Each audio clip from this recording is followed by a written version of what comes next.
Warm greetings on behalf of WforW Foundation. Welcome to another session of Friday Waters. The idea of Friday Waters is to wet the Fridays with fun and yet get fruitful content for the better understanding about water matters in different possible ways.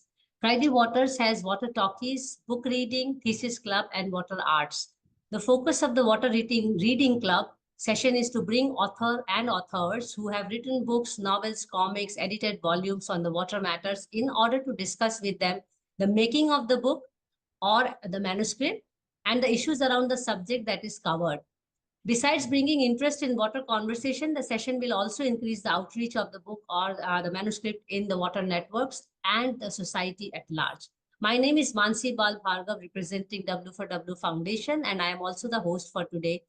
And today we shall discuss the making of the book, namely Urban Planning, Management and Governance in Emerging Economies. And to do the honor, we have Meine Pieter van Dijk, who is the co-editor along with Jan Fransen and Jurian Edelenbos. And all three of them have been my teachers right back at IHS, Erasmus University, Rotterdam. So I'm really happy as well as honored to have them as my teachers, as well as today, Meine Pieter has joined as a speaker for the session. The book is published by Cheltenham Edward Elgar in 2021. And before I invite Dr. Meine Pieter van Dijk, I would like to give a brief introduction of his, and then we can take on the discussion on the book. So Dr. Meine Pieter van Dijk is economist, emeritus professor of water services and management at the UNESCO IHE for water education, which is a very renowned institute at TU Delft, and then at Delft, sorry. And he's a visiting professor at the Beijing University for Civil Engineering and Architecture and emeritus professor of urban management at the Institution of Social Studies, which is in Den Haag, and Institute of Housing and Urban Development Studies of Erasmus University, where he was my teacher as well. And currently, he is on a 2 days per week at the Maastricht School of Management, which is also a very renowned school. He has written extensively on more than 50 books and also more than 300 professional articles, besides participating in the graduate schools of TU Delft and Erasmus University.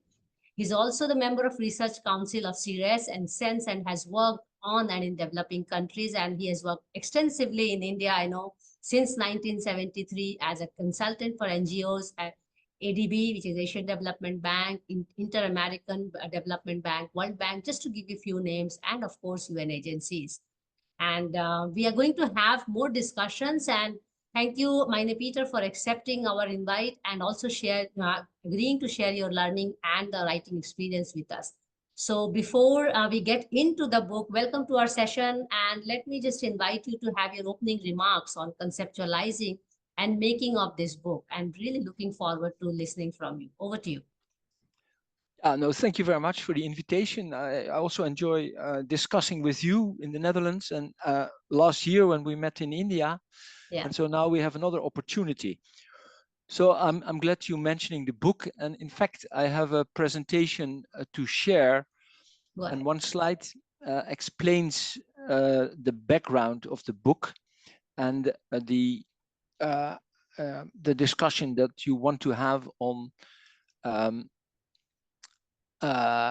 writing a book. So let me start with this slide on this particular book. That's the first slide. We are now stuck in the second slide, the discussion of writing a book. But in the first book, in the first slide, I'm saying that this book was the result of a number of seminars that we had at IHS. And so we really tried to get the state of the art. As you remember, I did a book for Edward Elgar on managing cities in developing countries. Yeah. In fact, it first came out in Chinese, and then the English translation was published. And 20 years later or 15 years later, Edward Elgar said, I would like an update. And I said, well, I shouldn't do that alone. I should do it with my colleagues, Jan Fransen and Professor Edelenbos. And so we said, to really know what is the front line at the moment, let's invite some good scholars and PhD students, organize a seminar, and then select the best papers. And that's really the secret, you know. I've put it also on this slide. you are able to select from, starting with 50, you say 25, we would like to consider them for the book, and you give them detailed feedback. They improve the paper, and then you select in the end the 12 best papers that you think really give the state of the art in this particular field. So that is the origin. And also we saw a development, and that's in the title, where urban planning was the thing of the 80s and the 90s. Around 2000, we, in particular IHS, played a pivotal role there, saw the need for urban management. And towards the end of my employment at IHS, when I retired at 65, it all became urban governance. And I would say Edelenbos is the exponent of the urban governance, and I'm still the urban management guy. But we said, let's look what these three paradigms implied and what are the differences. So that gave a theme, a red thread to the book. Wonderful. So let me just get into the logistic of the book, and then I invite you a little bit more to discuss on the preface or the introduction chapter of the book, and then we will move to the chapter which you wrote very dearly. And I also know that your chapter also resulted in further papers, which I'm going to announce, and then you can take it up. And towards the end, I'm very keen to talk about the three paradigms where we stand today, particularly where the first two paradigms are the ones which you are going to talk in detail, and we can take up the questions when we discuss the third paradigm. So before we get into the book, I would like to also give a little bit of details about the book so that people can dig more by themselves for the book as well. So coming to the basics, the book is available with Edward Elgar Publication as well as in Amazon. The hardcover is available there. So I'm going to put the link of the Amazon in the chat box right after I speak. And the book is basically making an important contribution, as Meine Pieter already talked about, this whole discussion from urban management to urban governance. And I know at that time Jurian came as a director, research director for IHS, as we say. And I also want to share a little secret here that I also had a submission and my chapter is not selected, and I don't feel bad about it, because then I also improved my chapter and I also submitted it somewhere else, and now it is accepted. So I got a good feedback, so I worked towards making it better, and it's now in the process. So the book is 264 pages long, including the first and the last pages. It has 12 chapters in English, written in English.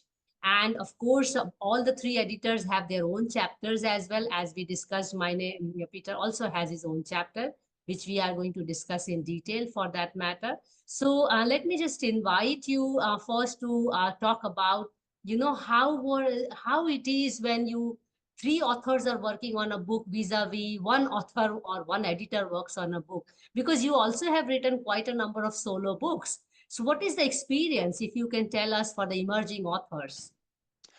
Yeah, well, indeed, I did about 10 single-authored books and maybe 40 edited volumes. Yes. And the secret is very much, to have a funnel. So you start with 50, 25, and eventually 12. Yeah. And you create some competition. You say, if you really want to be in, you have to improve it. You have to take our comments into consideration. Yes. And the strong thing of having three editors, and particularly the people you just mentioned, is that you really get some good feedback from the economist point of view, from the practitioner's point of view, from the governance point of view. And so as an author, you are really challenged to improve it. And if you don't do it, your paper may be rejected, which would be a pity, which doesn't mean to be the end of the paper. As you show yourself, you can always submit it somewhere else. But you're not in this particular book. So I enjoyed working with three, although you always have to be careful. I usually work with two editors, because then you can make agreements. With three, there's always the risk of a free rider, someone who thinks, okay, the other two will do the work. But that was certainly not the case in this particular book. So I have good memories, because you also discuss, what are the trends, what are the developments, what are the relevant paradigms, and how do you classify them, what are the criteria. So it's always an advantage to work with others who are open and are willing to share their knowledge and experience. That is the big difference when you work on your own. You probably remember from your PhD, you working there all the time. Huh? Yes, I had a big commission. 300. You were part of the commission as well. Yes, you mentioned the number of pages. I think yours was 350, if I remember well. Yes.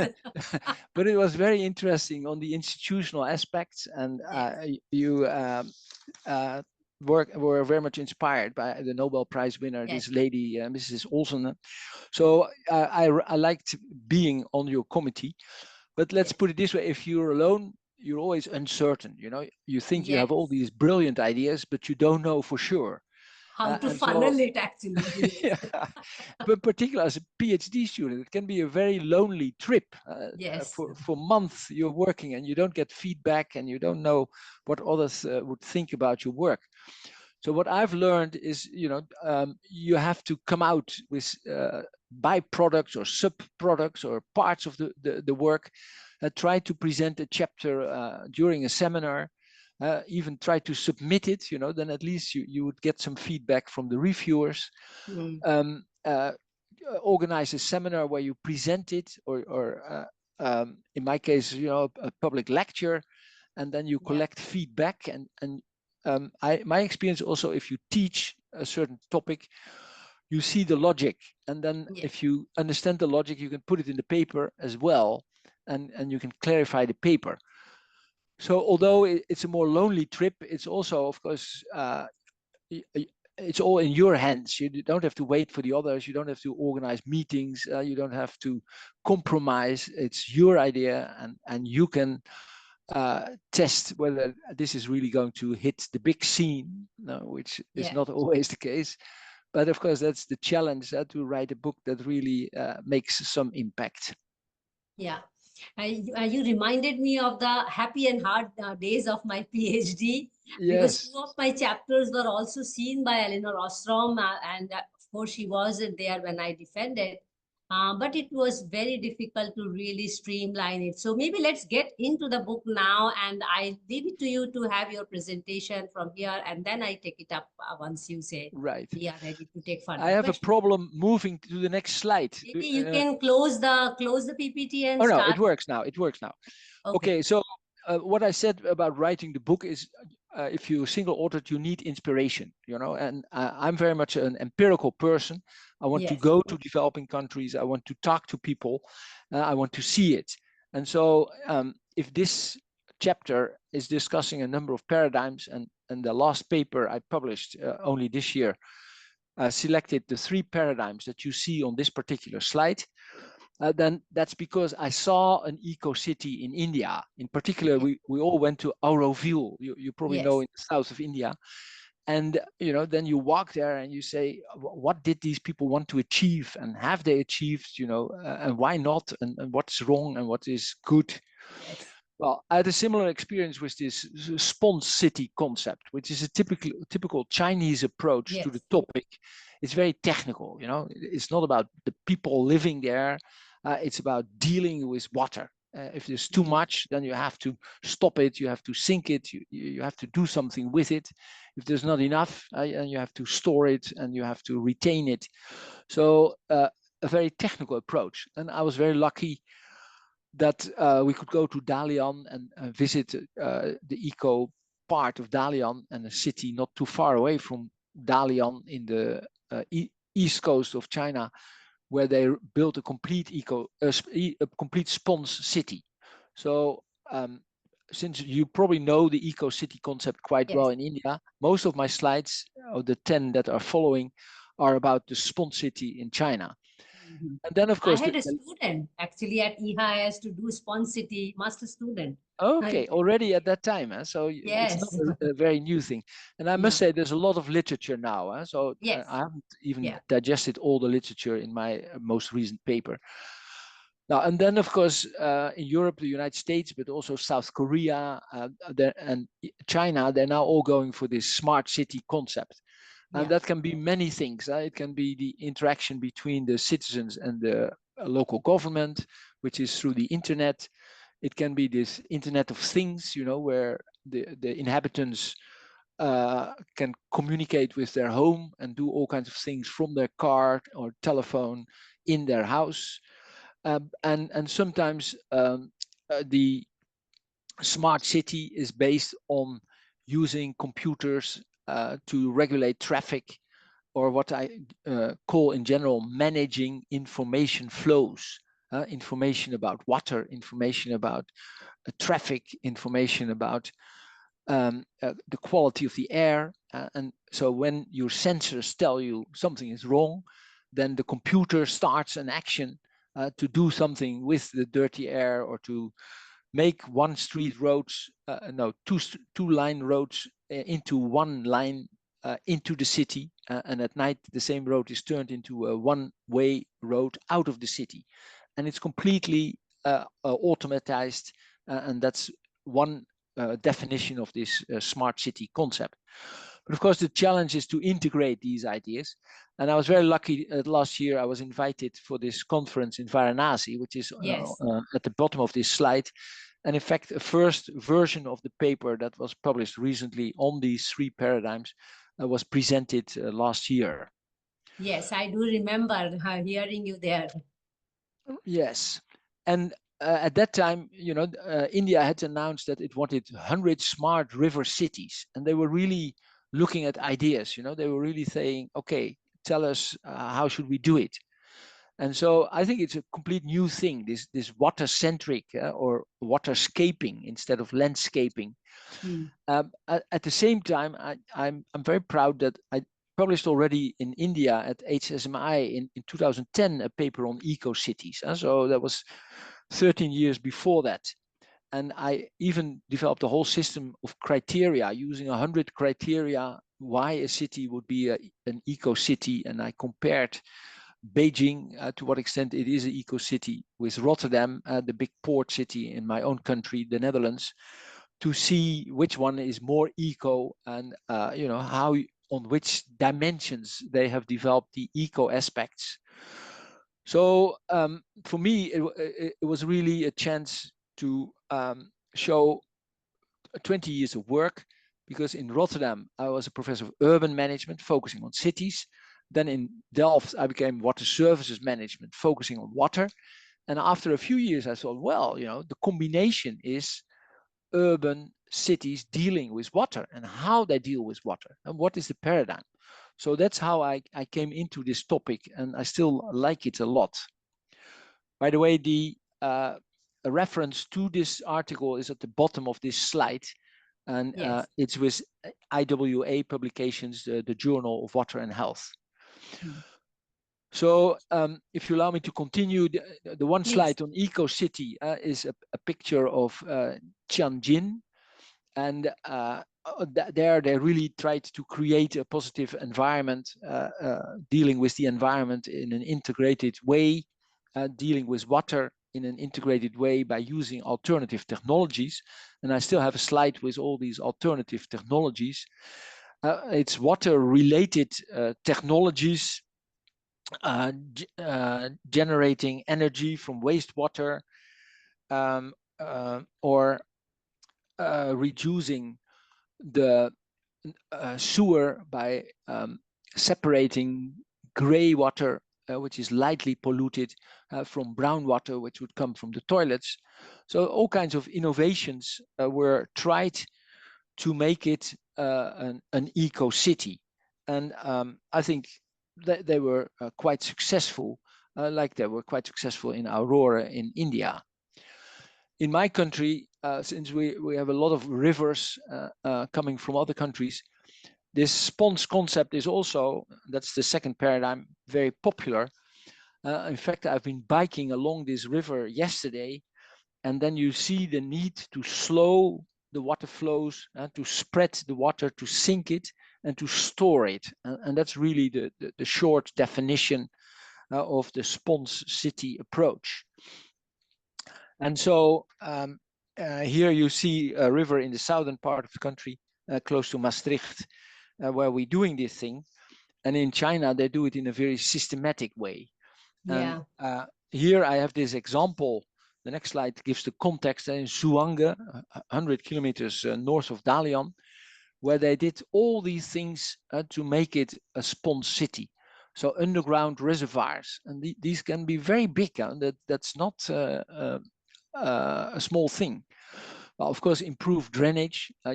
You can probably see here that the lower parts are made by sand, and then they put stones to allow penetration of the water, and they may even put all kinds of reeds to clean the water. So it's a really sophisticated approach. That's the natural wastewater treatment technology, promoting water penetration, permeable parking places. We also have that in my country. Developing the wetlands, which are also important for ecological reasons. Again, separating the brown and the gray water from the households. Permeable concrete, there will be a picture later, and permeable asphalt, allowing the water to penetrate the soil, and planting grass around the houses. And that's also a problem in my country. People want to put stones, bricks, instead of allowing the water to penetrate the soil. And the last option here was collecting water from roofs and roof gardens. And then, of course, use it, if you can, for irrigation in your garden, or let it go through the drainage system, but at a later moment to avoid the peaks. So that's really what the Chinese are doing in a systematic, integrated way. And of course, this is to avoid floods and to avoid water pollution. And here you see this semi-permeable asphalt. And you can also see the border of the road has these holes, which allows the water to escape. So in China, if you're part of the Sponge City program, you can get a lot of subsidy. And of course, cities are very eager to get this subsidy. And they have to pay themselves a part of the cost, and part of the cost should come from the private sector. And that was in our evaluation of the sponge cities, that was a weak part, that most cities didn't even try to involve the private sector, because that is very bothersome and a lot of work. And these are 3 or 4 year projects. So, by the time they've spent the money, then they start thinking about the private sector. So that was a weak spot. Now, then I come to the third paradigm, and sorry, I have to go fast, and I've selected these 3 paradigms. I must say, at an earlier stage in the book, for example, I have sustainable cities, which is very much the United Nations approach. I have green cities as a paradigm, which is very much the Asian Development Bank approach. And in an earlier paper, I also looked at resilient cities, which is also a paradigm, but a more defensive paradigm. And there you start saying we have to be prepared for disaster, and how can we be resilient? But I think these 2 paradigms and the smart city paradigm are more a vision about the future and a different approach to the future. Okay, to continue with the smart cities, here you see in China, the high road from Shanghai to Xinjiang is at the left bottom part. And in the same time, they're now working on the high-speed train in the same direction as an urban infrastructure. It's not necessarily smart, but it's certainly impressive. So smart city technology is used to deal with all kinds of issues. And technology allows you, of course, to involve stakeholders, because they can use the internet connections, they can use the programs, they can provide information, they can contribute to the solutions. And that is, I think, an interesting approach. And I'm also in favor of what I call adaptive planning, instead of what we had in the water sector, integrated water resource management, where the government is playing the leading role. I argue in favor of adaptive planning, where you say, what is the problem? What are the stakeholders? How do we involve them? And how do we create an institutional structure to deal with that particular problem? So then in my own country, we had big problems with flooding. This is a picture of the 1950s, where thousands of people, no, 1,000 people died because of the flooding of some of the islands in the south. And then, of course, you become aware of the importance of the sponge city concept, how to store and slow this water and deal with it in a better way. So then what I'm coming to is, maybe these concepts can be combined. And that was, of course, also the gist of the developing 100 smart river cities across India, that you develop, that you combine the eco aspects with maybe the sponge aspects, with the smart aspects, and try to come up with something that is resilient in the future for all kinds of disasters due to climate change. So I like to show the examples from Europe, from Asia, and then say, what can we learn from each other? Because not everybody has the opportunity to go to the Netherlands or to go to India. So I've been lucky to study in these cases, and then that allows me to say, let's take the best elements from each. And that's what I'm putting on this slide. And by the way, this is advanced technology to slow the water. These are huge iron constructions which are close to Rotterdam, a major port in Europe, located in the Netherlands, and threatened from two directions. Rotterdam is on a big river, so the water is coming from Switzerland and Germany, and more water is coming because with the climate change, the glaciers are melting more quickly, and they cause a lot of water to flow down and threaten Rotterdam from the land side, the east side. At the same time, of course, we are very much afraid of the rise of the sea level, because half of the Netherlands is below sea level, and every meter that the sea is rising threatens a number of cities and polders. So this construction is a kind of big sluice that can close automatically. So in that sense, it's smart. When it senses that too much water is coming from the sea because of a southwestern storm, because of a flood, and threatens Rotterdam. And then even in the middle of the night, it will close. It doesn't stop all the water, but it stops it till the level that you can see, and then just a little may go over, but that's not threatening for Rotterdam. So the main lessons I'm putting here is that there are quite a few technologies available, some of them advanced, like what you see here, some of them relatively simple, like the ones I showed in the sponge city example. But what we emphasize, and I think you and I agree on that, that all these technologies need a governance structure. Absolutely. And that's the weak point of the Chinese. They believe in technology, they put the technology in place, and they don't seem to care about the governance. And I think India and the Netherlands, we're much more conscious that if you don't have some kind of structure around a pump or around a water management plan, then it will fail. And so the bottom line is here that with the new paradigms, you may also be able to tap other sources of finance. So we've always been dependent on government for all these things. But what we learned in the Netherlands, if you have a good cost-benefit analysis showing that your technological solution reduces the risks of flooding, then you can get loans because there is a rate of return on that particular investment. But this requires a different approach than asking the government for money. Here you have to get private investors or private banks to get involved in your waterworks. But we think it's possible. And in the book that we're discussing today with my dear colleague Alois Bongwa, we have a whole chapter on alternative sources of finance for urban development. And I think that's very readable and quite interesting. So let me come to my conclusions, and then I think we still have time for discussion. Yes. So my point of view is clearly that experiences in Europe, India, and China are very relevant to develop a new approach. And if India is serious about these 100 smart river cities, it should learn from what has happened elsewhere in India and in these other regions. Now, then my point is whether you choose one paradigm or another very much depends on the issues at a certain moment.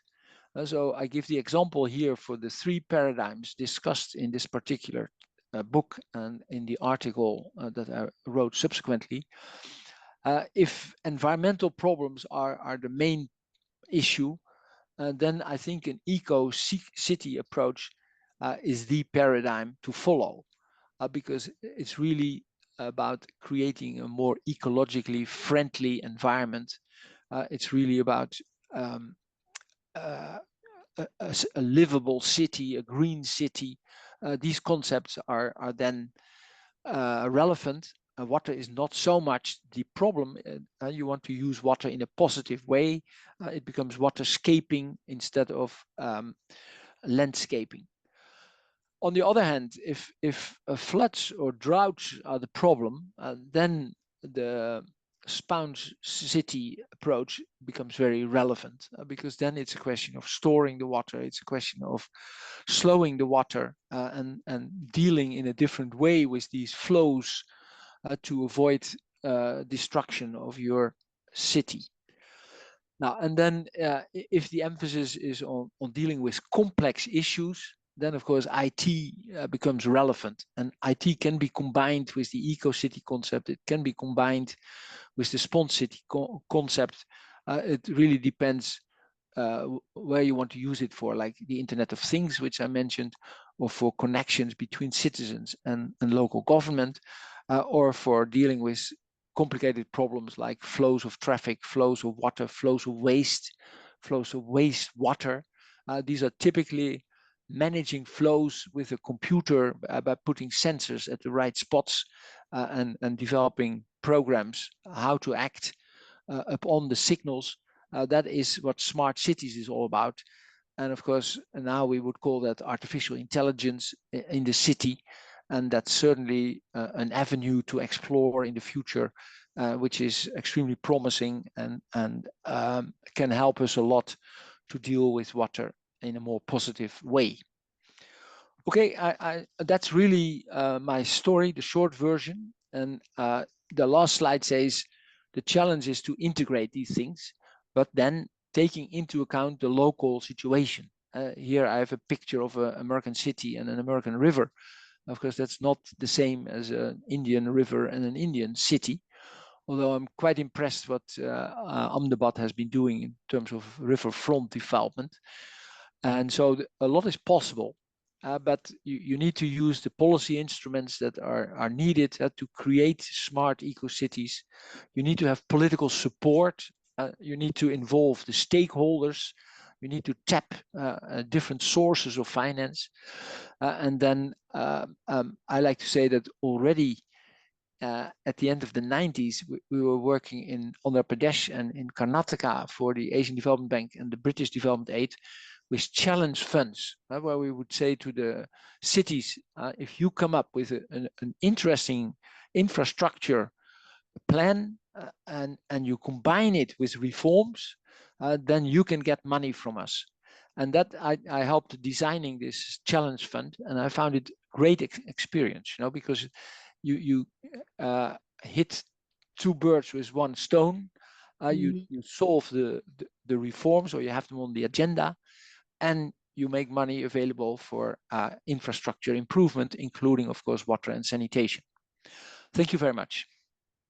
Thank you so much, Meine Pieter. And really, I was looking forward to many questions to ask you. And I think one of the important things which you mentioned is, how to choose which is the best one, as you were talking about. Could you please close your maybe I'll stop document the so sharing. that we Yes. have you on the screen? Yeah. Okay. And importantly, when you talked about if your city is like this, you should be doing like this, something right. which we are always looking for answers to. I mean, what's True. going on there? And that's important to know, because otherwise, how do we decide? We cannot have one solution fits all, you know, True. having one solution for all the 100 smart river cities, as we call it. And as I sit in Ahmedabad, I also have some other questions related to it. But let me just start with a very simple question to you. When we talk about eco city, smart city, and the UN promoted sustainable cities, and now, of course, extending it to resilient cities and all, and where climate change becomes, say, you know, a common platform for every city. And you have been in India, I think, so many times that you Yeah, don't, 30 don't times, even I think. remember how many times you have been to India. So I'm going to keep the conversation focused in India, because I don't know whether you remember, because you sit in so many defense. When I was asked by one of the jury members during my defense, he said, "What do you want to learn from Netherlands after spending 5 years there?" And I really responded in a way that I would like to learn from Netherlands, of course, the governing structure, because Right. that is something which can be adapted and learned. But definitely, I would like to learn what we should not be doing in India, because Right. from Netherlands and Japan, that is my major take away, what we should not be repeating and learning from them. So taking the example of sponge city here, you see most of the Indian cities are flooding now, you know, and we are Okay. getting water from the nearby rural areas, and even in Gujarat, for that matter, getting water from more than 1200 kilometers. And in that situation, when we can almost say that cities have surplus water than it can take as a capacity, how do we think about doing a combination? And I also consider that the IT smart city is required for all cities, whether you are doing eco, whether you are doing sustainable, resilient. IT becomes now a unifier for all kinds of cities. So if we have to have a toolkit, which India is yet to develop a toolkit, we are in the process. If we want to have a toolkit, I suppose we should really use all the case studies of eco city, resilient city, sustainable city, and so many cities.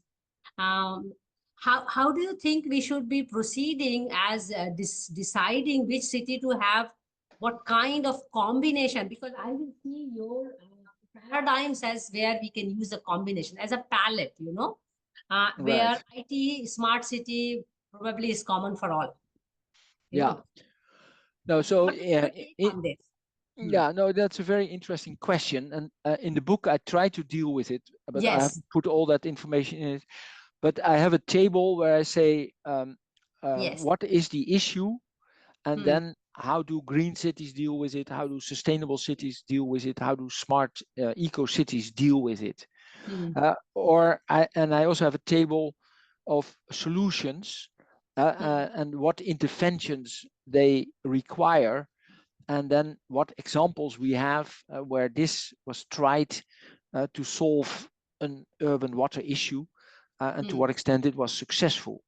Hmm. So I fully agree with you that if you develop a toolkit, you should look at the examples, Hmm. but in a critical way. You have to develop Absolutely. an analytical framework, saying what does it cost, how were the people involved, is the technology vulnerable or is it resilient, what problem did it solve, what problem did it create, because Yeah. often a solution also implies problems for others. So I'm trying to use such a framework to compare the paradigms. And Yes. then you get tables which are very big, so I haven't tried to put them in my slides.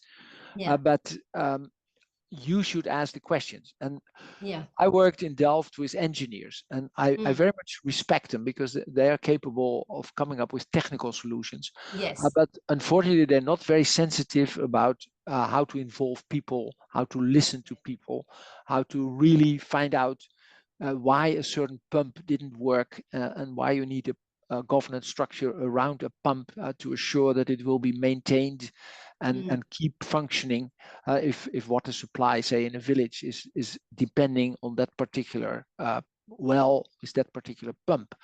So I think most of us have a social science background, and we have to work together with the technicians to come up with workable solutions. And unfortunately, the whole sector of construction, civil engineering is dominated by the technicians. And so we should try much more to listen to each other and to complement each other. And there we used to say this is multidisciplinary, then it became interdisciplinary, and now the term is transdisciplinary. Transdisciplinary. Right. Okay. Yeah. You also know that. And We so that belong to that basically, school now. yeah, basically that says let's also involve the people that we are trying to help.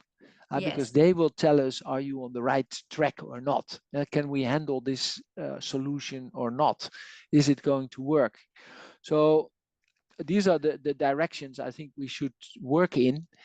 And a lot is known already, Yeah. but because science is now writing 8,000 word articles, everybody is taking a small part of the story, and there are very few people leaning backward and trying to fit it together to get the bigger picture. Yeah. Yeah. So, I mean, just to simplify it for beginners and PhD scholars and students also, when we talk about a toolkit, and especially the way you have written in your chapter, and I'm talking about a palette, and you have to know your social, ecological, physiographical status of your city to choose which is the combination that is going to work for you. It is very similar to the way we do force field analysis for when students take up assignments for a situation. So we need not be very bothered about looking at a complex framework, just for you to understand how we do the force field analysis. Now I want to bring the case of my city, Ahmedabad. And as you rightly mentioned, most of the water management initially, even till date, I feel is dominated by technicians.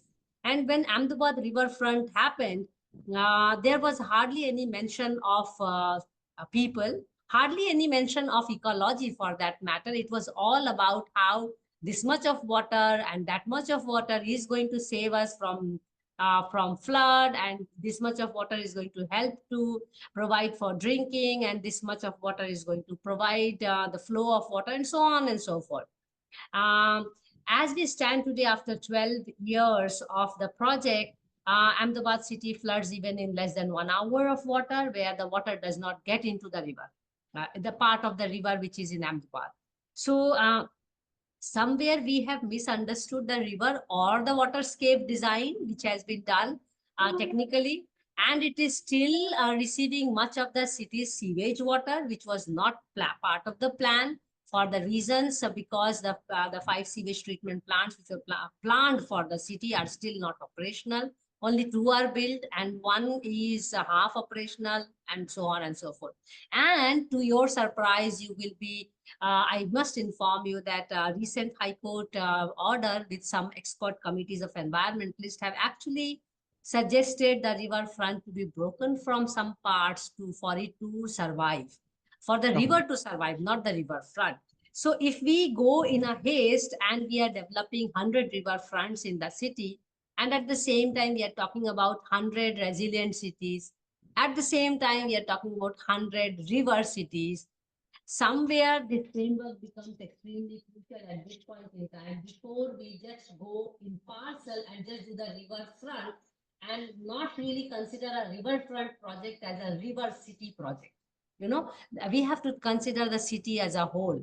Today, Ahmedabad's all the water bodies remain untouched by the rain most of the time, and the city floods because there is no way water can get into the city. And Ahmedabad also lost more than 500 lakes in the process of urban development, and it is only left with 122 lakes. So I'm saying this as an example because Ahmedabad is used as a model city for doing these kind of developments. How do you think? I mean, one mistake is fine, one that is done in Ahmedabad. Should we learn, and how should we learn and relearn before we do the same mistake to 99 more cities? What should be lesser? No, thank you very much for your question. It's an interesting one. And I worked in the 1990s with SEPTA, the School of Planning, which is now the university. Yes. And particularly with Bajor Mehta and Swami. And she's now president, by the way. Yeah, I heard that. Yeah, fantastic. And also I'm the alumna. So yeah, I yeah. also met him in Africa when he was working for the Uh-huh. World Bank. But so at that time, of course, we were only dreaming about these plans, and now I hear from you that errors have been made, Yeah. which is a pity. But I mean, we should learn from them. I mean, if Hmm. this is what you have found, put it on paper, publish it. Yeah. But don't forget, I remember many Indian cities where there were indeed 500 lakes, but Yes. 400 were terribly polluted. They would Yes. stink, they would Same in be Ahmedabad. dead. So then losing a lake, yeah, it's a pity. But in the same time, if you can get something better instead, it may not be a disaster. So the challenge is, of course, um, to use the lakes for water storage, because there are moments that you have too much water, and that a lake can be very useful to Hmm. temporarily store it. At the same time, of course, you have to work on the quality of the water to see to it that certain species come back, and that it doesn't stink anymore. And so it's a very complex issue, and often it's not dealt with, because the project developers, they are into the housing part, and the Hmm. government is into the infrastructure part, and the rivers and the lakes are considered as residual, and that's of Yeah. course wrong. With an eco-city approach, you would say they are integrated part of this particular living area, and we should really from the beginning uh, maximize the utility of this lake for recreational purpose, for water storage purposes, for breathing space, to make a park around it.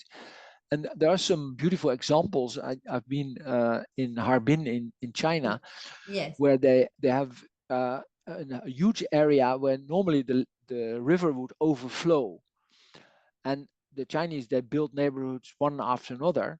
So the fear was that they would also just drain this one and put buildings into it. Hmm. But uh, at a certain moment, someone got the idea: let's save this one as a storage and turn it into a park.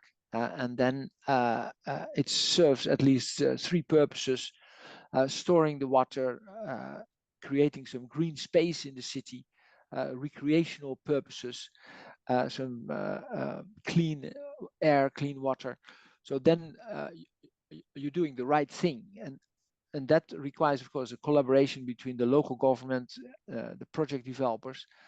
For so many houses, you also need so much green space, and for that green space, it would be fantastic if there is a river or there is a lake as an integral part, but then in an ecological way. I mean, not. I've also seen projects in China where the lake was so polluted and so dead that people wouldn't even live in the houses because it was stinking like hell.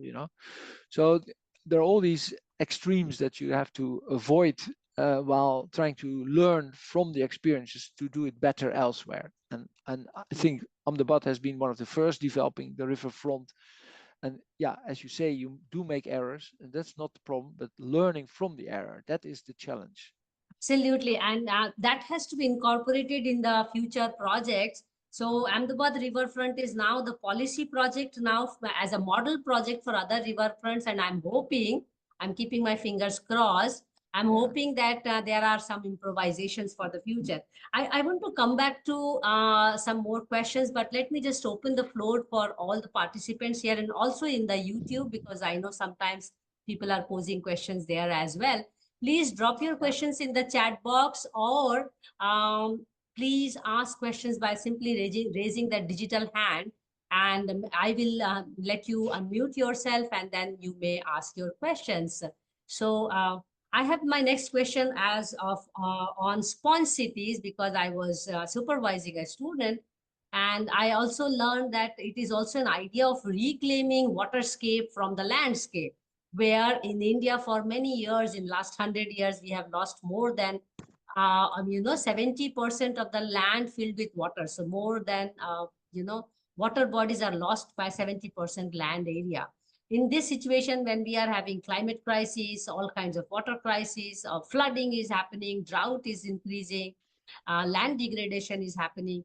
Do you think reclaiming waterscapes at certain junctures where we think the water logging is more and all, the idea with which Sponge City was actually born in China, uh, maybe a future direction where India will also start thinking about it. Because I know the Netherlands and Europe is already talking about living with nature and talking about reclaiming Rhine into its original or natural shape, which was hundreds of years ago. What's your take on this?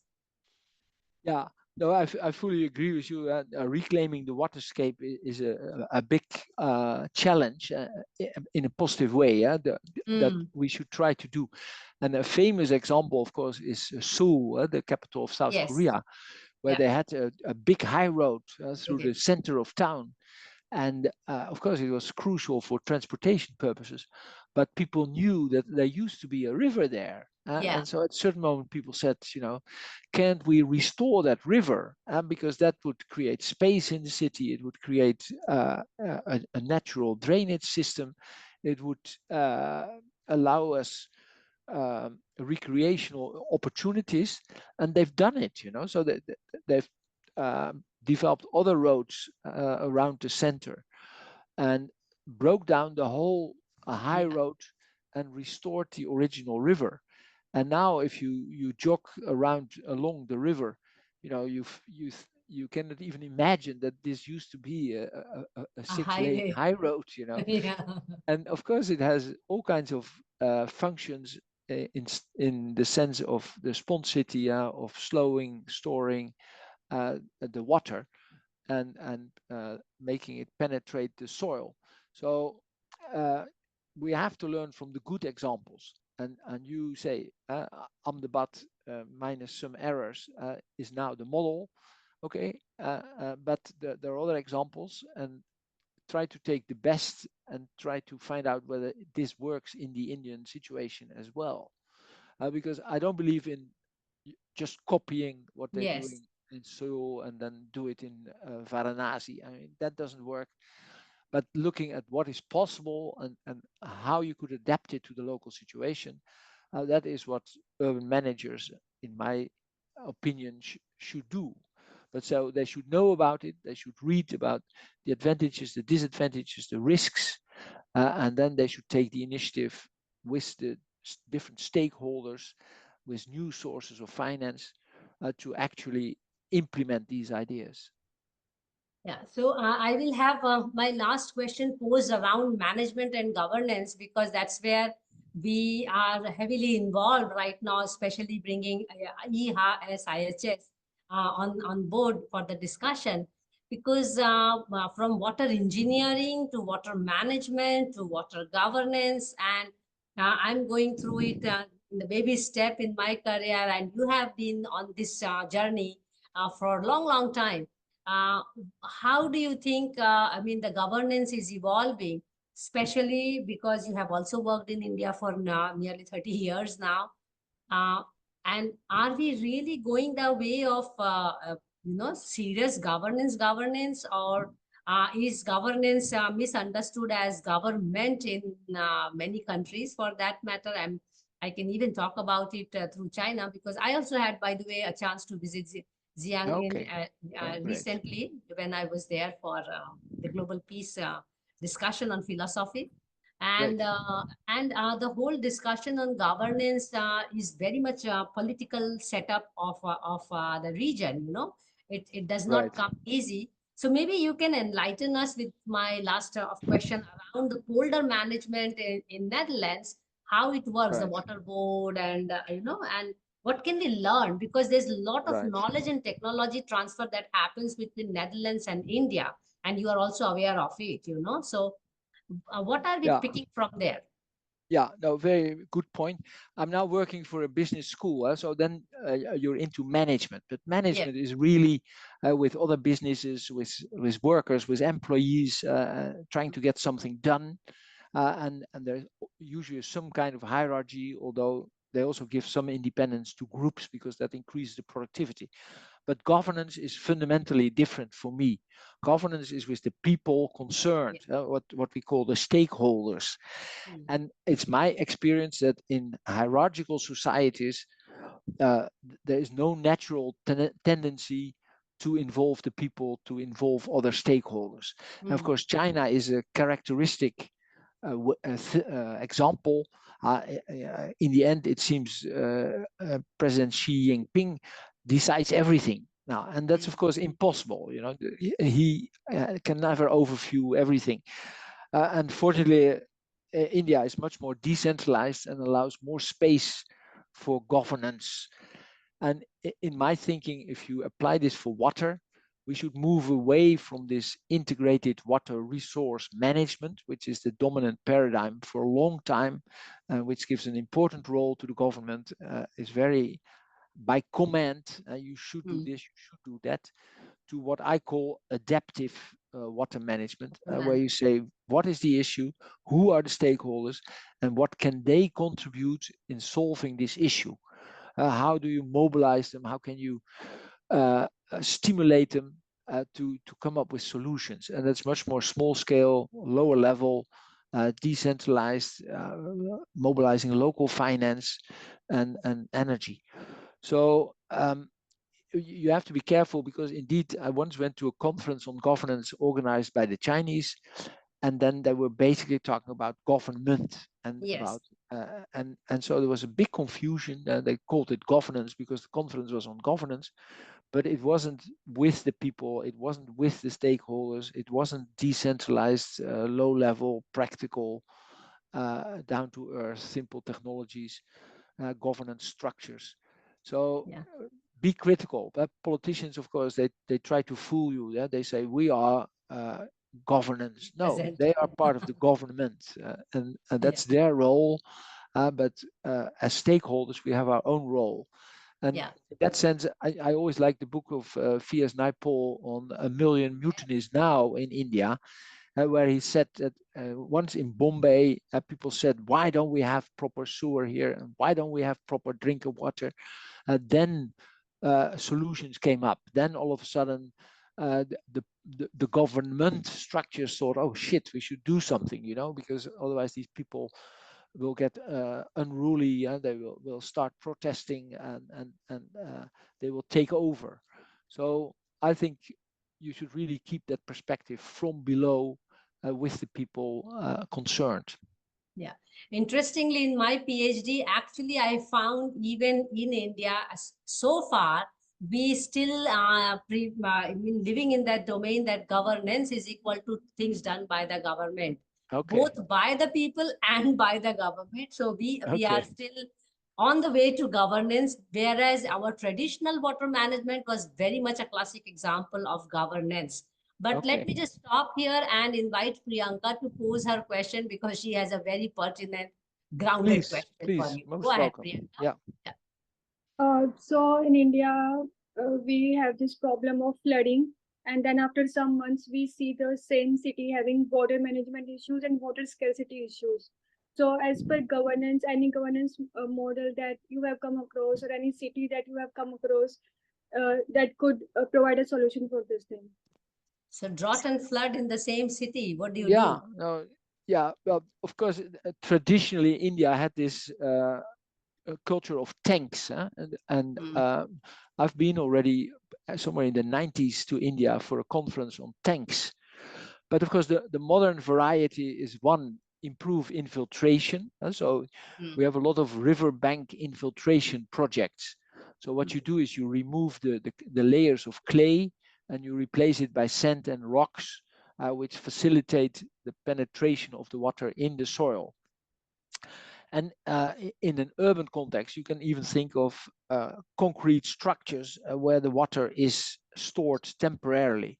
So I'm living in a neighborhood where they have almost a 5-floor building underneath the soil, where at 9 o'clock in the morning, all the sewer is stored, because in this country, everybody goes to toilet and takes a shower somewhere between 7 and 9. And so there's a peak in the system. And then if you would just do it in the sewer system, you would need a bigger sewer system. You would still have overruns, and if you store it temporarily, you can then spend the rest of the day pumping it out in a measured way to avoid these peaks. So of course these structures are costly and sometimes they smell, so that is an issue. But on the other hand, they save you huge sewer pipes, big pumping systems, because they spread the flow, in this case of sewer. Uh, uh, and also in my country, they've now separated sewer from rainwater. Yeah. And of course, until recently, the wastewater treatment plants were treating 50% rainwater, which is not that dirty. And if you separate the two, the rainwater can just go back to the river or penetrate the soil in some a swampy area, while only the real sewer has to go to the wastewater treatment plant. Yeah. So there are technical solutions, but of course, Mansee and myself, we have learned a technical solution only works if you put a governance structure on it. Yes. And then, and as an economist, I would say, and also a reasonable cost structure, which is recovered through small contributions by the people concerned. These things go not for free. They have a small price, but it's worth paying a small amount if you can solve the problem. Yeah, thank you so much. We have an interesting question, and I have a serious problem in pronouncing the name, but maybe I call him request Aimable. He's a Aimable. student of mine. So please ask your question. It will be nice to have you asking the question rather than me reading it, because we so want. he is from Rwanda, and he heard about the solutions that we are presenting. And so he is asking now how to deal with urban agriculture. Yeah. And I think indeed there are some fantastic approaches to urban agriculture. It fits very well in this eco-city approach. There, of course, you think about the green spaces and how to use them in the maximum way.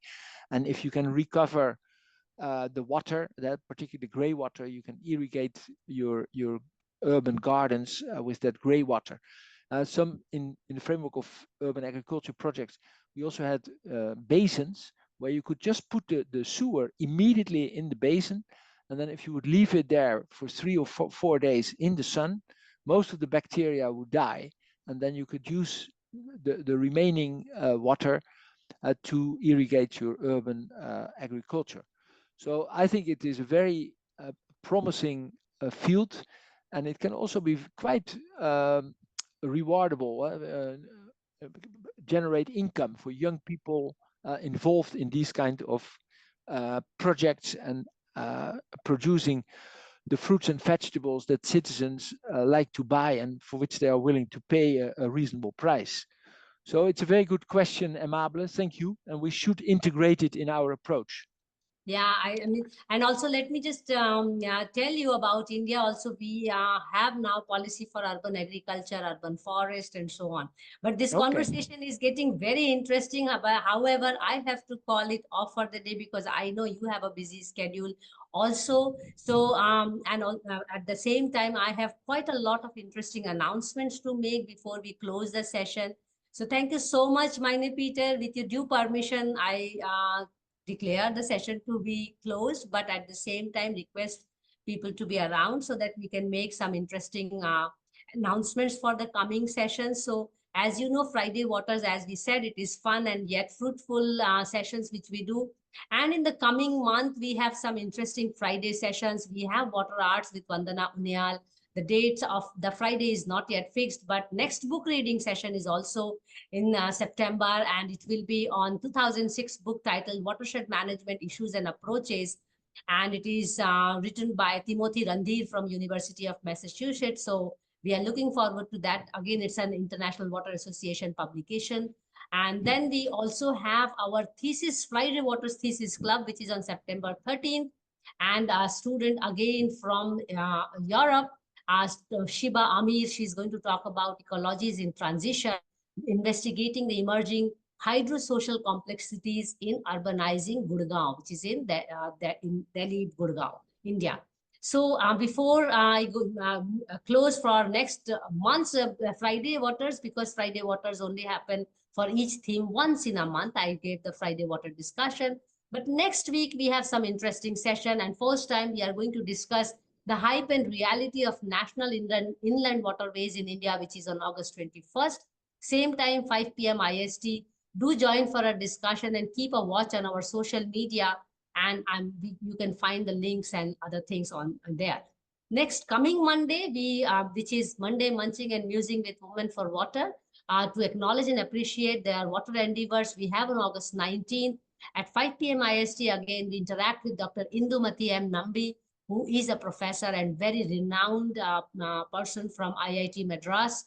And again, the details will be there in the social media and our website, where you can keep looking for some interesting sessions, which is www.wforw.in. Very soon we are reaching our 300 mark, which also makes us the longest water conversation ever happened in the world. So we are extremely proud, but at the same time, we thank and for support and encouragement by all the speakers, as well as more than that, all the participants who have really supported that these kind of conversations are important. We must have touched life of nearly 5,000, 6,000 water enthusiasts, and most of them many a times are youth. So thank you so much once again, Meine Pieter. With this announcement, we look forward to your continued support and encouragement. And I must tell you, next month, we also have Peter Mollinga talking about his learning from IWRM and other things. So we are now moving a little bit to Netherlands to learn, because Netherlands have been a major partner in India's water management for a long time now. So thanks a lot, all of you. Please take care of yourself, and we see each other soon, either Monday, Wednesday, or Friday. Thanks a lot.